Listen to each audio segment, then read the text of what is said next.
Gerald Shur.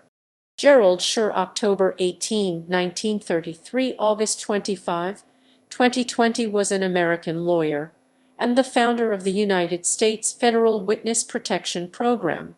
Gerald Shur was born on October 18, 1933, in the Bronx, New York, the son of Rose Nissell Shur, a homemaker, and Abraham, general manager of the United Popular Dress Manufacturers Association, an employer group, and later owner of a dress manufacturing shop.